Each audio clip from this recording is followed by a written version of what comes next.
Black history. According to the public school system, Negroes were brought to America in 1619, forced to work as slaves on plantations, until one day this great white man named Abraham Lincoln came along and felt bad for the slaves and signed the Emancipation Proclamation in 1863, which freed the slaves. But there were still some bad whiteys in the southern states that passed Jim Crow laws for segregation. Afterwards, there came more whites that felt bad and then gave blacks civil rights in the 1960s, then allowed a black man to have the presidential office named Barack Obama. Now blacks are finally equal to whites. We can all get along. The end. Now, moving right along to our English lecture for the day. I don't think so.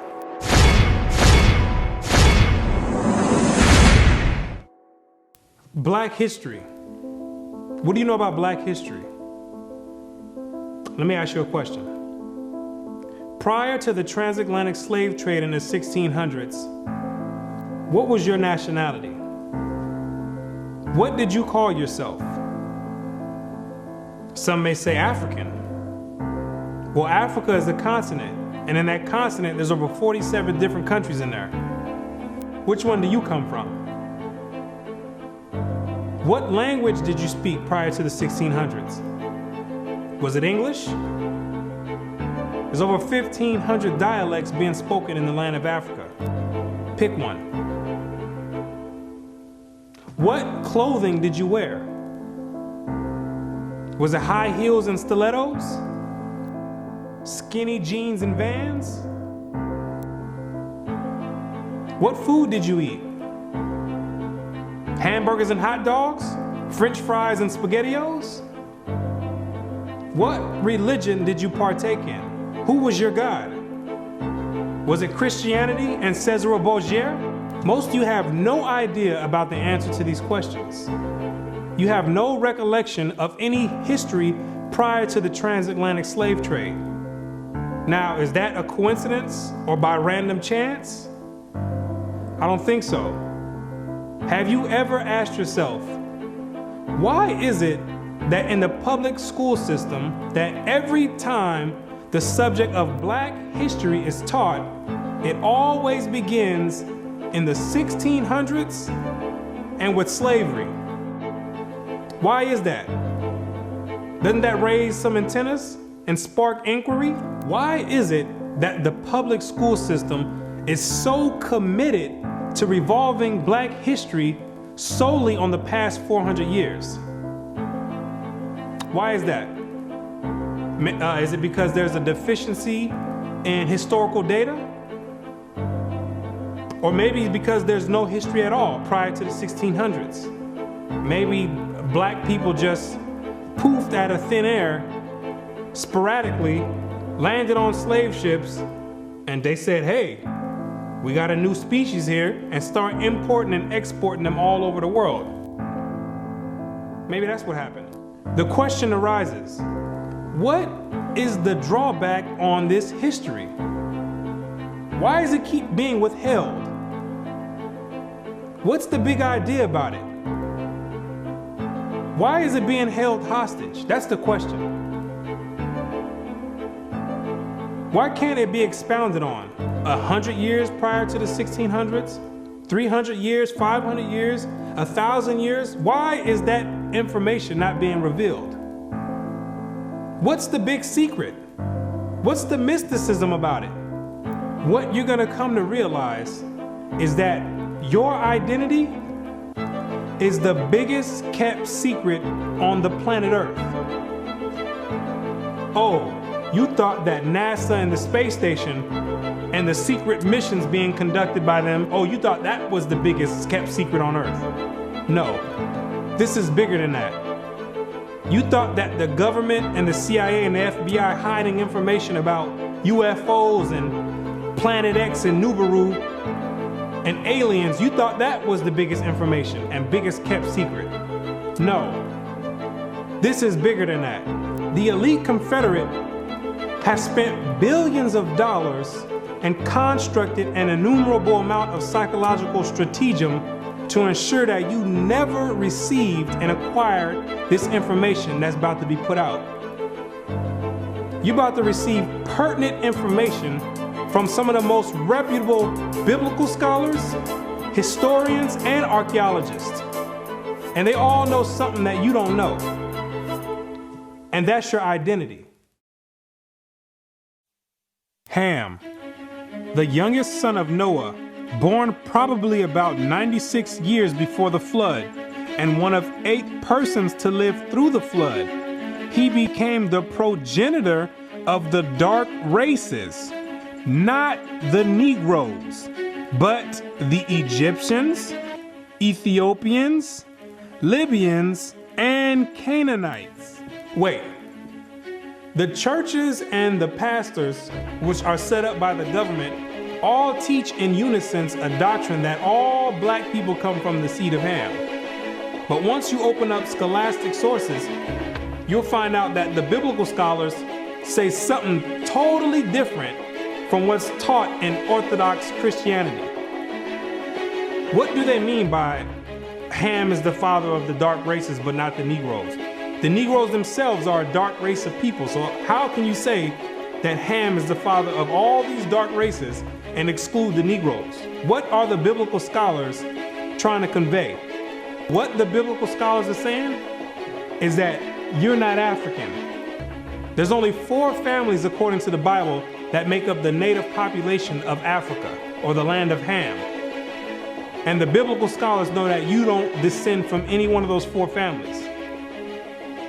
In order to write that in a scholastic and academic book, the biblical scholars have done extensive and thorough research on both the so-called Negroes and the Africans, the native Africans. And they've came to the conclusion after the extensive research that the Negroes don't have anything to do with the native Africans at all. They're 2 totally separate people. In the 1840s, Morton collaborated with George R. Glyden, an Egyptologist, who provided him with mummy heads and information about the racial significance of Egyptian tomb inscriptions. In Crania Aegyptiaca, published in 1844, Morton pointed out that both cranial and archaeological evidence showed that the Egyptians were not Negroes. In 1840, Dr. Morton was trying to find out the racial origin of the so-called Negroes that were in America in slavery.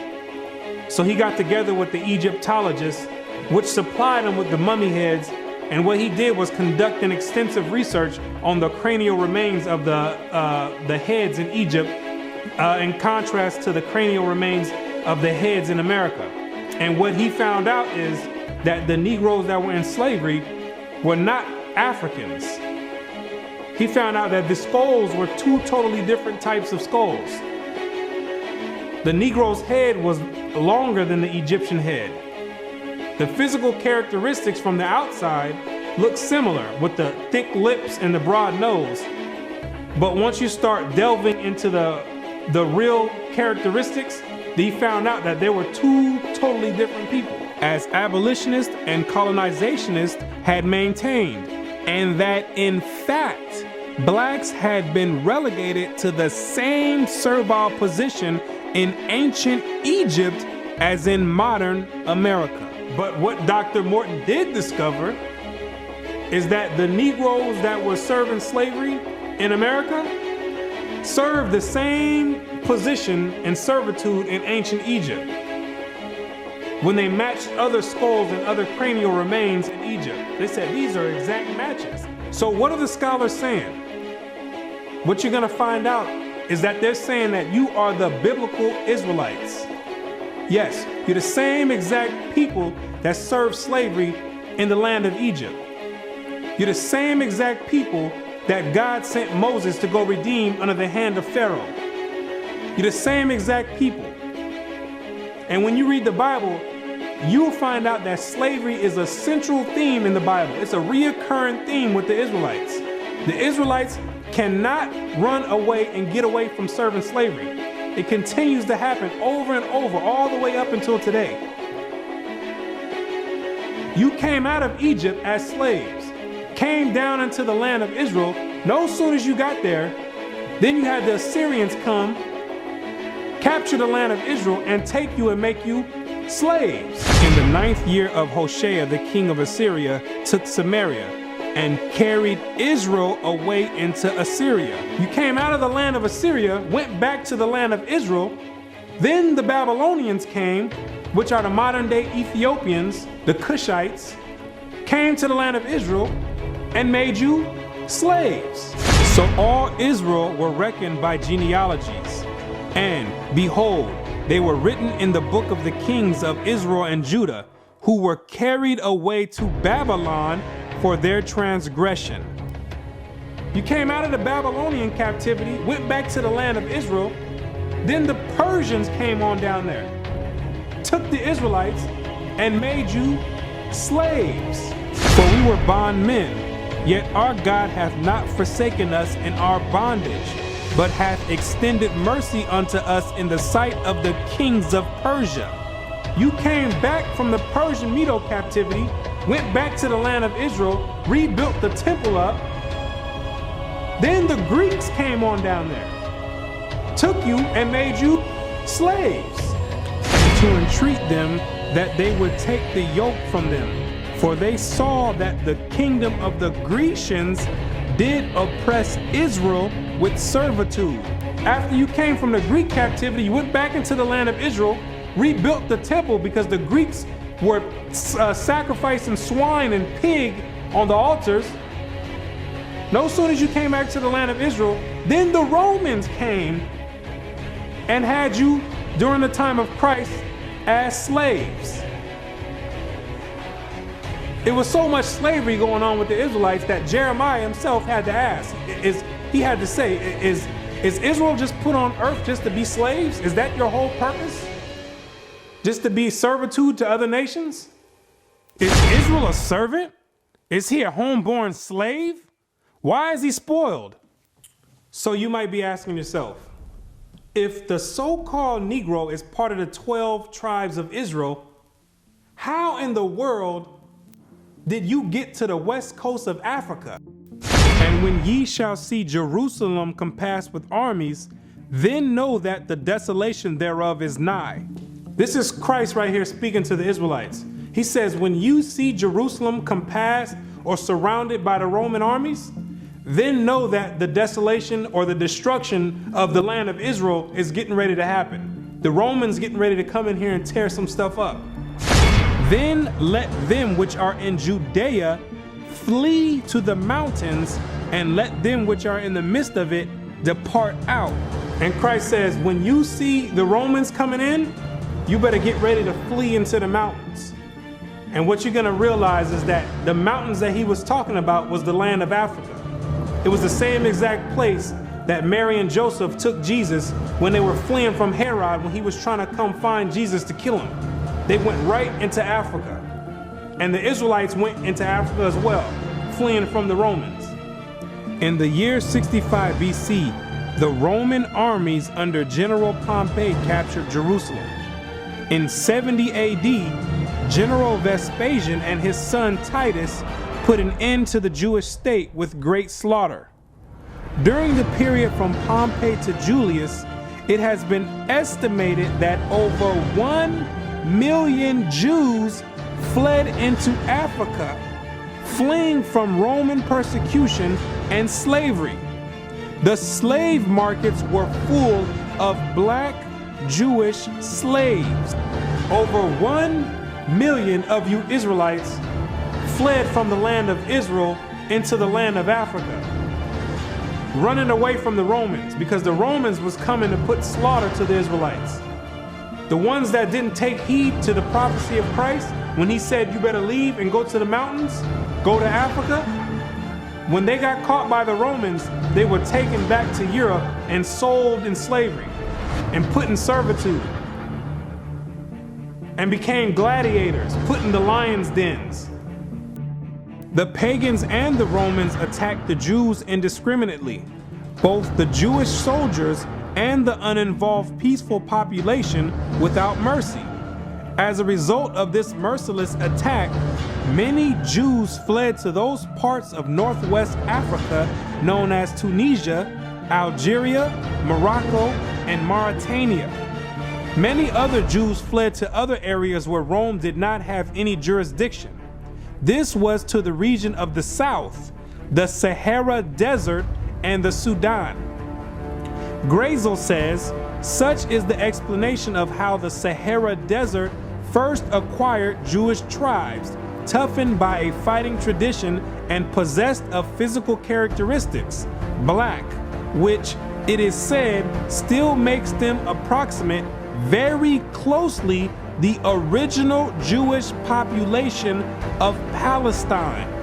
And after migrating from Israel and dwelling on the northwestern parts of Africa, after you were fighting vigorously with the Romans, you had no choice but to start migrating to the southern regions of Africa, where the Romans didn't have any jurisdiction. Because the Romans were relentless and they were adamant about putting all Israelites to death. So in order to get any type of peace, the Israelites had to start migrating to the sub-Sahara parts of Africa. The scholars know this for a fact. The biblical scholars know this for a fact. They know all the history of the Israelites and their migration patterns. Whatever may be thought of the more or less mythological traditions connected with the earliest Jews in North Africa, it is now practically an established fact that a Jewish nation, Jewish at least in faith, and perhaps too in origin, long held sway south of the Sahara. In later centuries, Jews are believed to have settled in Western Africa during the height of the Songhai, Mali, Ghana, and Kanem-Bornu empires. According to accounts from explorers of the region, several powerful Jewish families of the Songhai Empire were of Jewish origin. Some accounts place West African Jewish communities in the Andu Forest of Dahomey, south of Timbuktu. In the 1930s, these groups still maintained a Torah scroll written in Aramaic that had been burned into parchment with a hot iron instead of ink so it could not be changed. In the 1930s, the historians went over there and still found Israelites over there that didn't get captured in the slave trade, still practicing the Hebraic faith, still knowing who they were. With a Torah, which is the first 5 books of Moses, written in Aramaic. That's the ancient language. And it's a shame that they have to burn it in hot iron so the European colonialists don't come over there tampering with it and taking the evidence and trying to hide the history. It's a shame that they have to do that. It is a total shame that they have to do that. The black Jews had an advantage over the African tribes. They carried their culture, history, laws, and written records with them. The Jews made use of every opportunity. They were an industrious and skillful people. In the Jewish Ghanaian states were found kings, princes, governors, generals, secretaries, treasurers, revenue agents, judges, architects, engineers, doctors, historians, language interpreters, mathematicians, jewelers, sculptors, masons, carpenters, painters of art, goldsmiths, leather workers, potters, armorers, saddlers, blacksmiths, agriculturalists, etc. Who told you that you was a bunch of Negroes running around on the west coast of Africa, butt naked, swinging from vines? Who told you that lie? You were and still are a prestigious people, a skillful people. The decline of Jewish communities of the West African Maghreb most likely began with the influx of Arab invaders into North Africa starting in 640 CE and later into West Africa in the 1300s and 14 CE. So after you had established communities and empires on the west coast of Africa, after the 7th century, that's when Muhammad and his band of thugs came down there to the West Coast with the Quran in one hand and a sword in another one. And they were forcibly converting the Israelites into that nonsense Islam. Yeah, I said it, nonsense Islam, because that's not what we were dealing with. That's the Arabs' religion. That's not what we were dealing with. And that was the decline of the Hebraic community over there in the west coast of Africa. And that was the forefront in the beginning of the slave trade. Yea, and what have ye to do with me, O Tyre and Zidon, and all the coast of Palestine? Tyre, Zidon, and the coast of Palestine, those are all ancient Africans that God is referring to. Will ye render me a recompense? And if ye recompense me, swiftly and speedily will I return your recompense upon your own head. Because ye have taken my silver and my gold, and carried into your temples my goodly pleasant things. The children also of Judah and the children of Jerusalem have ye sold unto the Grecians. The Africans got together with the so-called Grecians or the Europeans, and they commenced in selling the Israelites that were dwelling on the west coast of Africa in slavery. There's your slave trade right there in the Bible. Both buyers, Europeans, and sellers, Africans, saw the people traded into captivity on the African coast as outsiders. Now, why did those Africans see you as outsiders? Because you were some people that migrated and encroached on their land. They knew you were not the same exact people. The customs that you had, the way you moved, they knew you were not the same people, so they had no problem commencing in a slave trade with the Europeans. Do you be crazy to believe that Africans were selling their own people? That makes no sense at all. When the Europeans put that in the textbooks, they're using technicalities, saying Africans sold other Africans. When they're using technicalities, what they mean to say is native Africans were selling Israelites that were living in Africa.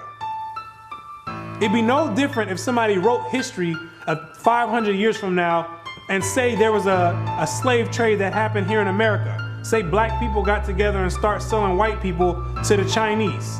If somebody with the same mindset that the Europeans have wrote history 500 years from now, they would say Americans were selling other Americans to the Chinese. When it's two totally different nation of people living in America. You can't just say Americans sold other Americans. Two totally different people. It's the same exact scenario on the west coast of Africa. There are both oral and written explanations that trace the origin of the Igbo. And the most tantalizing is an association of the Igbo to the Hebrew race. This assumption is based on the fact that Igbo culture has many similar traditional customs like that of the Jews. Similar customs are observed in marriage negotiations, childbirth and circumcision, restitution, attitude to totem animals and taboos, as well as hospitality to others, especially to strangers, etc. The Igbo are therefore said to be the split and lost group or tribe of Israel that refused to wander further northeast with Moses, but preferred going down southward. The Igbo people have many Jewish traditions. Naomi Katz, the current Israeli ambassador in Nigeria, and others point to their possible ancient Israelite origins. See, the scholars, they've done their research on the Igbo tribe, extensive research. And they've compared the traditions of the Igbo tribe and they've matched them up to the biblical traditions of the Israelites. And they said, whoa, these are strikingly similar. The only way that these people could be practicing the Hebraic faith this close is if they were the biblical Israelites themselves. So you may ask yourself, what is the significance of the Igbo tribe to the so-called Negro in the Americas? When you do the research, what you're going to find out is that the Igbo tribe is one of the main sought out tribes that were captured and sold in the transatlantic slave trade and came right here to America. The British were the major buyers before they banned their own slave traffic in 1807. They were replaced by the Portuguese and the Spanish for as long as the traffic continued here. The majority of the captives were speakers of Igbo dialects. You can hear me clearly, Rabbi. Let us have your name once more. My name is Rabbi Yehuda Ben Shomer. Okay. Well, is it okay if we just called you Yehuda? Yeah, that's fine. Today? Okay, yeah, that's great. fine. No problem at all. I'll go on even further to say this, that the slave trade is actually connected to Deuteronomy 28, because the majority of the slaves that were brought to the Caribbean islands and brought to the Americas were Igbo people, were people of Hebrew and Hebraic Israelite descent, if you will. And so if you read Deuteronomy chapter 28, it matches perfectly what happened to the Hebrew slaves, the black Hebrew slaves, during the slave trade. It just matches it perfectly. Back up now. I think we just rung a bell here. Hold up now. Okay. Hold up. Hold the presses. Okay. Hold up. I hope everyone is listening to this. This is you about to rock some boats now, Ben Yehuda there. Hold up now. Listen to what he's saying here. So you are saying that there's a great chance, or more so, that the black people that links directly to the slave trade are from the lost tribes of Israel. Is that what you're saying here, sir? Yes, I am.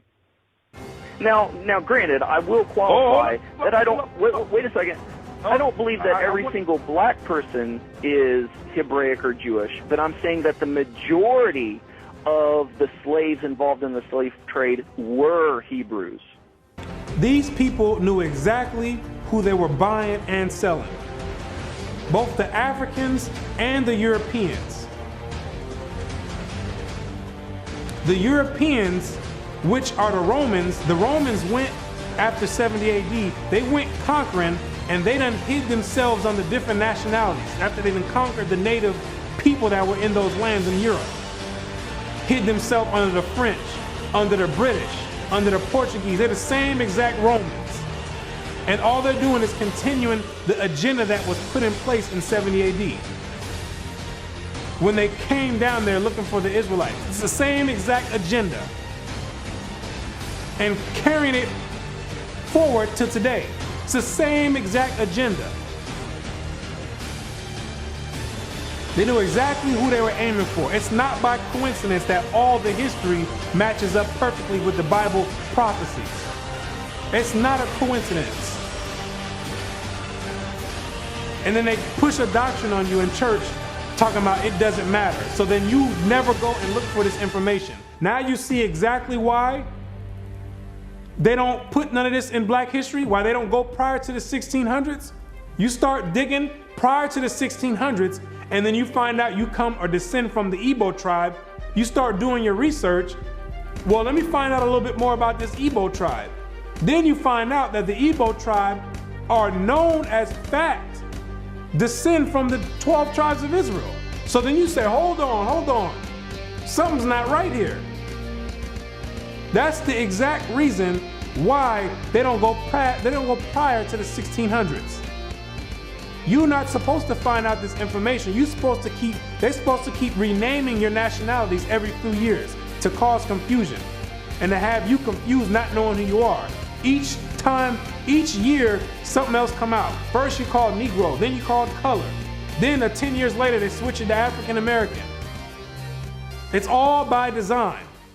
Now you have to be asking yourself, if you are supposed to be the people of God, the chosen people of God, why is it that he continues to allow you to keep going into slavery after slavery after slavery? And why does he have you building up everybody's civilization off of the back of your slave labor. And it shall come to pass, when thou shalt show this people all these words, and they shall say unto thee, Wherefore hath the Lord pronounced all this great evil against us? Or what is our iniquity? Or what is our sin that we have committed against the Lord our God? Then thou shalt say unto them, Because your fathers have forsaken me, saith the Lord, and have walked after other gods, and have served them, and have worshipped them, and have forsaken me, and have not kept my law. What you're gonna realize is that when Moses brought you out of the land of Egypt and you entered into the wilderness, you entered into a covenant with the Most High God, the creator of everything you see in heaven and in earth. You entered in a blood in and blood out agreement with the creator. And he kept his end of the bargain, but you never kept yours. And he took the book of the covenant and read in the audience of the people. And they said, All that the Lord hath said, we will do, and be obedient. And Moses took the blood and sprinkled it on the people and said, Behold, the blood of the covenant, which the Lord hath made with you concerning all these words. Once Moses sprinkled the blood on you, there was no way out of it. You entered into the covenant. And it shall come to pass, if thou shalt hearken diligently unto the voice of the Lord thy God, to observe and to do all his commandments, which I command thee this day, that the Lord thy God will set thee on high above all nations on the earth. And all these blessings shall come on thee and overtake thee, if thou shalt hearken unto the voice of the Lord thy God. You see, if you kept your end of the bargain, the deal was the Most High was going to set you above all nations on the planet Earth. You know, the same spot that the Europeans have today, that was supposed to be your spot if you kept his laws, statutes, and commandments. But, that means there's a stipulation. There's two sides of the bargain. It shall come to pass, if thou wilt not hearken unto the voice of the Lord thy God, to observe to do all his commandments and his statutes which I command thee this day, that all these curses shall come upon thee and overtake thee. Thy sons and thy daughters shall be given unto another people, and thine eyes shall look and fail with longing for them all the day long, and there shall be no might in thine hand. Thou shalt beget sons and daughters, but thou shalt not enjoy them, for they shall go into captivity. The stranger that is within thee shall get up above thee very high, and thou shalt come down very low. Moreover, all these curses shall come upon thee, and shall pursue thee, and overtake thee, till thou be destroyed, because thou hearkenest not unto the voice of the Lord thy God, to keep his commandments and his statutes which he commanded thee. And they shall be upon thee for a sign and for a wonder, and upon thy seed forever, because thou servest not the Lord thy God with joyfulness and with gladness of heart for the abundance of all things. Therefore shalt thou serve thine enemies, which the Lord shall send against thee, in hunger and in thirst and in nakedness and in want of all things. And he shall put a yoke of iron upon thy neck until he have destroyed thee. God says you'd have the yokes of iron on your neck until he have destroyed you. So that means when he take the yokes of iron off, you were destroyed. When did that happen? in 1863 when Abraham Lincoln signed the Emancipation Proclamation. The yokes of iron came off, but at that time, your whole history had been whipped out of you. When the master gives you something, you take it. He gave it a name. It's a nice name. It's Toby. And it's going to be yours till the day you die. Now, I know you understand me, and I want to hear it. Again!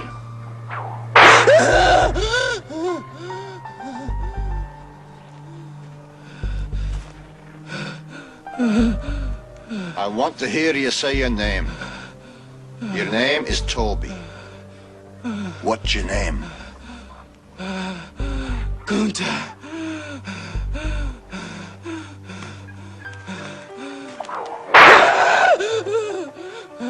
Lord God, help that boy.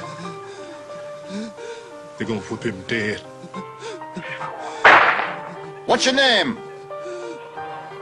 Say it. Toby. Who are you? Say your name.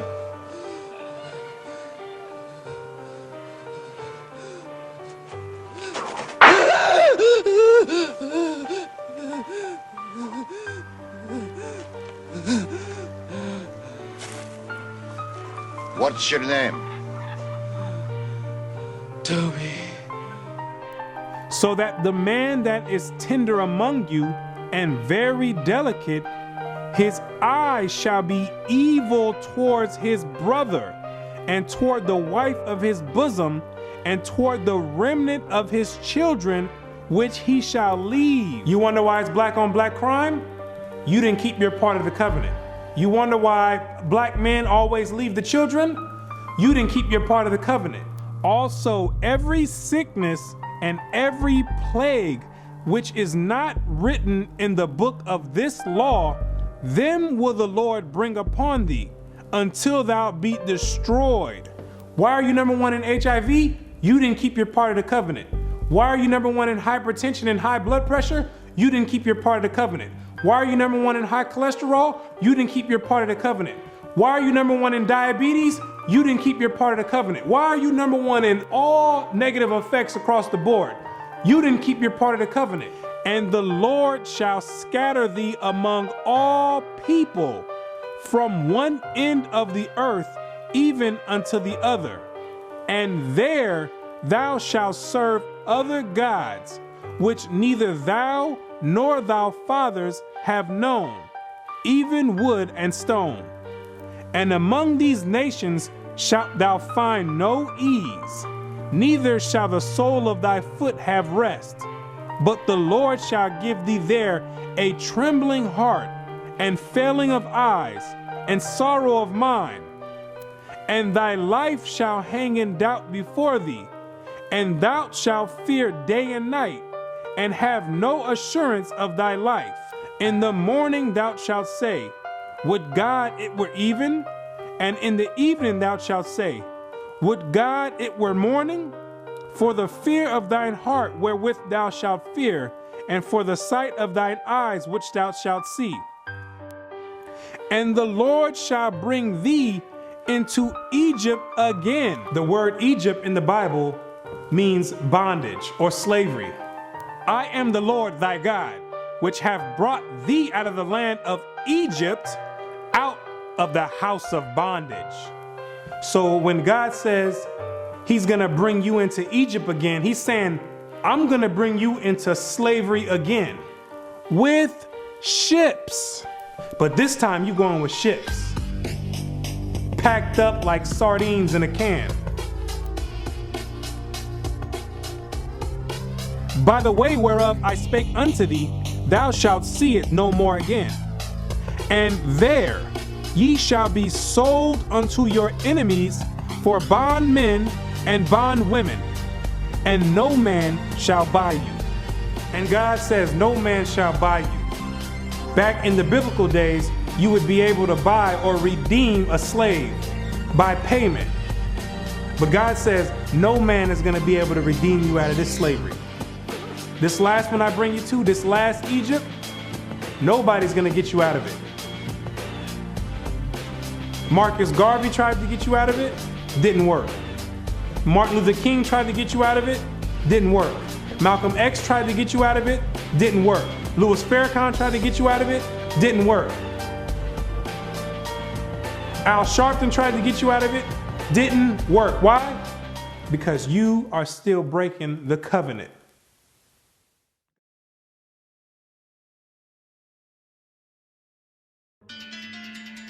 If you're the real Israelites, who are these people over there in the land of Israel claiming to be you? Those are Romans, Europeans. They got pushed up in the South Georgia, Russia, in the Caucasus Mountains, and hid themselves under the name of Khazars.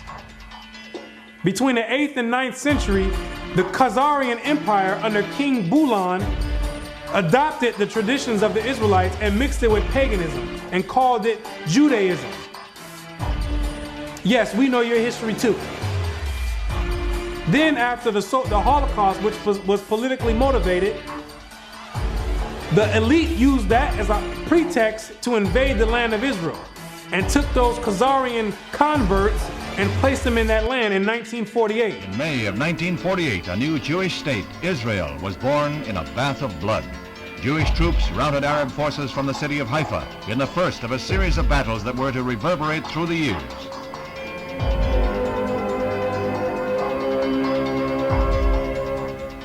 In the year of independence, fighting was fierce in the Negev desert area. Here, Israeli troops routed the Arabs and took hundreds of prisoners. Meanwhile, on May 14th, 1948, the new government headed by David Ben-Gurion is installed in Tel Aviv. Thus, for the first time since the Roman legion destroyed Jerusalem in the year 70 AD, the Jewish people have a nation of their own. United Nations teams accompany Israeli soldiers under the white flag to retrieve the bodies of soldiers killed in the continuing strife with Arab troops. The UN was able to effect some uneasy pacts calling for a truce, but skirmishes continued to break out. Dr. Chaim Weizmann joined Premier Ben-Gurion in the government. The Jewish patriot became president as Israel went before the United Nations to seek a place in that world body. The Middle Eastern Arabic nations were in violent opposition, and when Israel was voted a membership, they walked out in a body. For the rest of the day, their seats remained empty, but they returned the next morning to no further incident. Thus, history was made as the Jewish state of Israel was born. Conceived in strife and weaned on violence, Israel has flourished to become a constructive voice in world affairs. Her flag became a symbol of hope.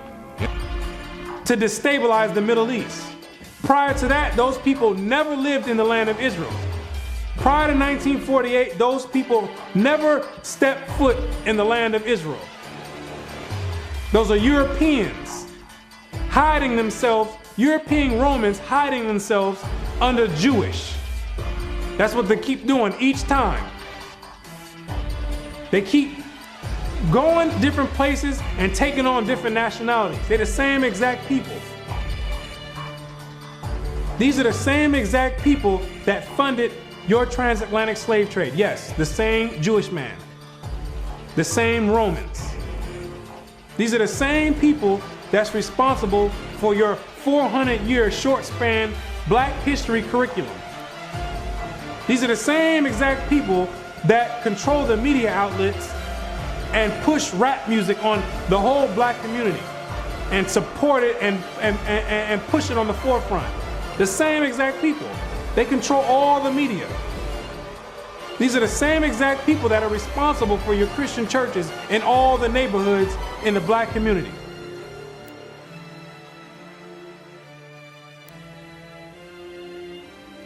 The Bible says when the real Jews get in the land of Israel, there will be no more war. Since those converts, Khazarian converts, went into the land, it's only been war. They don't fit the prophecies. They over there dealing with Satan. I know thy works and tribulation and poverty, but thou art rich. And I know the blasphemy of them which say they are Jews and are not, but are the synagogue of Satan, using the Babylonian Talmud as their authoritative source. These people are not the real Jews, and they have nothing to do with the Most High God and the biblical Israelites. They're not the real Jews, and they're dealing with Satan at the highest level. What are these nations trying to accomplish by suppressing all this information? What you're going to realize is that there's a group of nations that are confederate together that have been trying to get rid of the Israelites from way back when so they can offset the Bible prophecies. Keep not thou silence, O God, hold not thy peace, and be not still, O God, for lo, thine enemies make a tumult, and they that hate thee have lifted up the head. They have taken crafty counsel against thy people, and consulted against thy hidden ones. They have said, come, and let us cut them off from being a nation, that the name of Israel may be no more in remembrance. The elite know that America, according to the Bible, is the last kingdom before the return of the Messiah. It's the last reigning kingdom called Babylon the Great, or the Little Horn. And they're trying to offset prophecy and prolong their rulership, because they know that when Christ returns, he and the 144,000 are going to be the next ruling government on the planet Earth. And he that overcometh and keepeth my works unto the end, to him will I give power over the nations, and he shall rule them with a rod of iron. As the vessels of a potter shall they be broken to shivers, even as I received of my Father. And I heard the number of them which were sealed, and there were sealed 144,000 of all the tribes of the children of Israel. The elite don't want this prophecy to go forth. They're going to do anything in their power to offset the prophecies and prolong their rulership, because they know that once the Israelites are in rulership or in authority, that all these nations that had a hand in enslaving the Israelites, they're all going in captivity. It's going to be their turn for servitude. For the Lord will have mercy on Jacob, and will yet choose Israel, and set them in their own land. And the stranger shall be joined with them, and they shall cleave to the house of Jacob. And the people shall take them and bring them to their place. And the house of Israel shall possess them in the land of the Lord for servants and handmaids. And they shall take them captives, whose captives they were, and they shall rule over their oppressors. Therefore, all they that devour thee shall be devoured, and all thine adversaries, every one of them, shall go into captivity. And they that spoil thee shall be a spoil, and all that prey upon thee will I give for a prey. He that leadeth into captivity shall go into captivity. He that killeth with the sword must be killed with the sword. Here is the patience and the faith of the saints. The elite have got together with their top scholars in their think tanks, and they know these prophecies to a T. They didn't study this book back and forth. They understand all the breakdowns and prophecies. So in order to prevent these things, they have to suppress history and rewrite history and flood the media outlets with all types of futile material like rap music, Atlanta Housewives, and other reality TV nonsense to keep your mind occupied on entertainment and diverted from anything with any significance. And the success rate of that to black people is extremely high. The black man won't pick up a book if his life depended on it. A book is kryptonite to the black man. It's like spraying Raid on a roach. They say if you want to hide anything from a black man, you put it in a book. But despite these efforts of trying to offset prophecy, there's Israelites waking up all over the world by the thousands, coming up out of sleep and getting rid of these Gentile gods and coming back to the Most High God, the creator of heaven and earth, and keeping their end of the bargain. For the children of Israel shall abide many days without a king, and without a prince, and without a sacrifice, and without an image, and without an ephod, and without a teraphim. Afterward shall the children of Israel return and seek the Lord their God and David their king, and shall fear the Lord and his goodness in the latter days. The kingdom of heaven rulership, the governing body, is being set up right now in the midst of everyone, and nobody even knows it. While America is on an economic decline, God is raising up the ruling government of the kingdom of heaven. He says, even though the children of Israel are as the sand of the sea, only a small remnant are going to be saved from his wrath. Isaiah also crieth concerning Israel, though the number of the children of Israel be as the sand of the sea, a remnant shall be saved. Because the majority of you Israelites going to be too caught up and bugged out of your mind and caught up in the world and caught up in Christianity to even give the Creator a thought and even to consider to go back and keep your part of the covenant. But God says He's not sending you in slavery no more. He says if you didn't learn this time from all the captivities you've been under, if you didn't learn from getting your backs whipped, if you didn't learn from being hanged, if you didn't learn from having your sons and daughters sold, He says, I'm not bringing you into captivity no more after America. This is the last captivity. He has another plan for you. You got another punishment coming. It's called the lake of fire.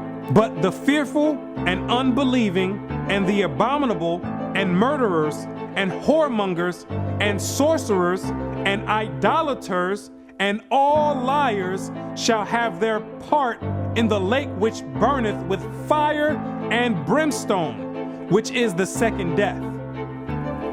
And you're going to be there for a very long time. But to those that have an ear and come back and return to the Heavenly Father, He's going to make a new covenant with you.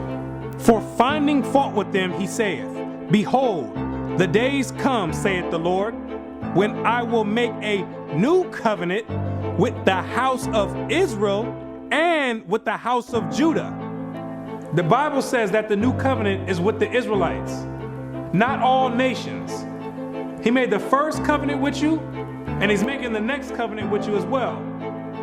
Not according to the covenant that I made with their fathers in the day when I took them by the hand to lead them out of the land of Egypt, because they continued not in my covenant, and I regarded them not, saith the Lord. For this is the covenant that I will make with the house of Israel after those days. What does it mean after those days? It's talking about when you get into the wilderness. Yes, you have to go to the wilderness again. The same way when you came out of Egypt and you went into the wilderness and made the first covenant is the same exact way when you come out of America, which is the modern Egypt, you're going to have to go into the wilderness again. And I will bring you out from the people and will gather you out of the countries wherein you are scattered, with a mighty hand and with a stretched out arm and with fury poured out. And I will bring you into the wilderness of the people, and there will I plead with you face to face, like as I pleaded with your fathers in the wilderness of the land of Egypt. So will I plead with you, saith the Lord God.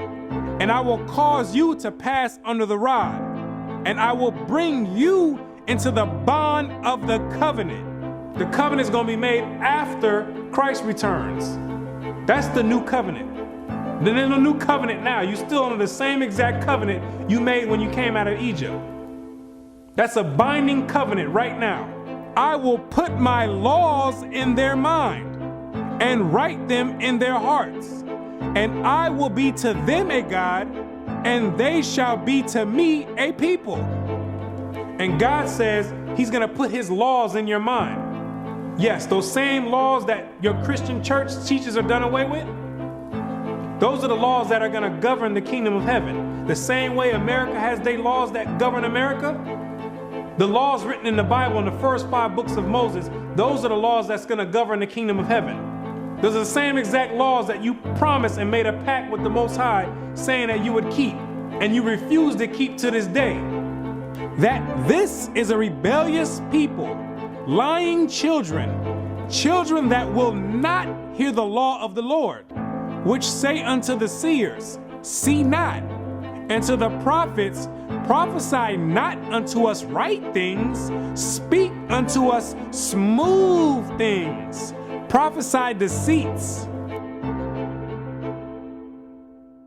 Yet the number of the children of Israel shall be as the sand of the sea, which cannot be measured nor numbered.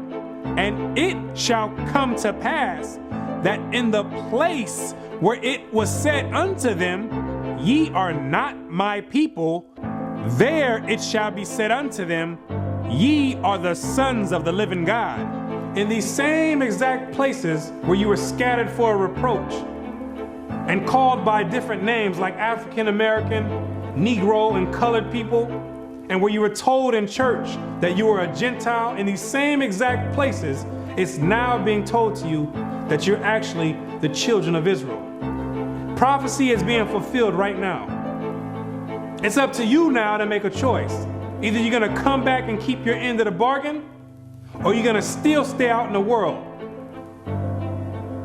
And if you stay out in the world, the only thing you can look forward to is weeping and gnashing of teeth.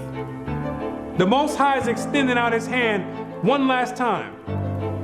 It's either you're going to repent and come back, or you're going to die in your sins. You can hang on to whatever you want. You still want to worship the Gentiles' gods? You go for it. The Gentiles can teach that the law's done away with. They wasn't back there in the wilderness, and they wasn't back there with the blood sprinkled on them. They wasn't under a covenant. They weren't back there saying, we will obey. You did. The Most High never gave them no laws to keep, but he gave it to you. He showeth his word unto Jacob, his statutes and his judgments unto Israel.